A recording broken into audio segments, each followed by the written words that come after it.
रही है। साथियों, 11 मई को पोखरण से जो आत्मविश्वास प्रारंभ हुआ था, आज लखनऊ में वह और मजबूत हो रहा है।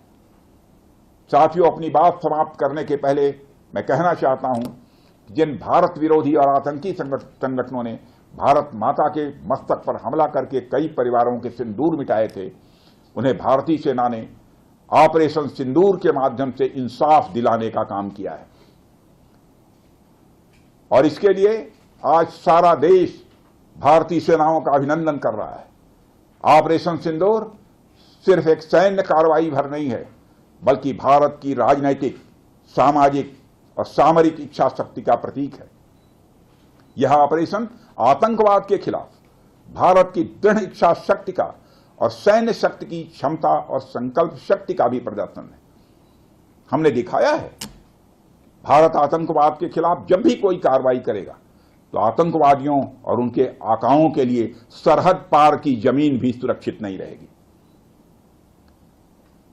भारतीय सेनाओं ने ऑपरेशन सिंदूर को पाकिस्तान में मौजूद आतंकी ढांचा ढहाने के उद्देश्य से लॉन्च किया था।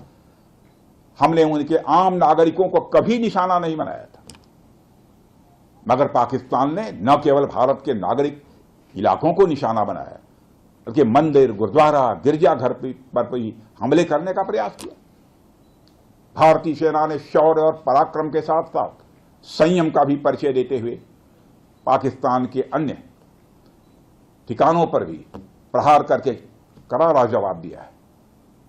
हमने केवल सीमा से सटे सैन्य ठिकानों पर ही नहीं कार्रवाई की, बल्कि भारत की सेनाओं की धमक उस रावलपिंडी तक सुनी गई जहां पाकिस्तानी फौज का हेडक्वार्टर मौजूद है। मित्रों, भारत में आतंकवादी घटनाएं करने और कराने का क्या अंजाम होता है, यह पूरे विश्व ने उरी की घटना के बाद देखा, जब हमारी सेना ने पाकिस्तान में घुसकर सर्जिकल स्ट्राइक की।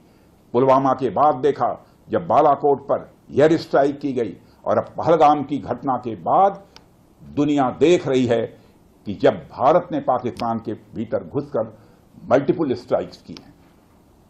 आतंकवाद के खिलाफ जीरो टॉलरेंस की नीति पर चलते हुए हमारे यशस्वी प्रधानमंत्री नरेंद्र मोदी ने स्पष्ट कर दिया है कि यह नया भारत है जो आतंक के खिलाफ सरहद के इस पार और उस पार दोनों तरफ प्रभावी कार्रवाई करेगा। यह हमारे प्रधानमंत्री जी ने स्पष्ट रूप से यह संदेश दे दिया है।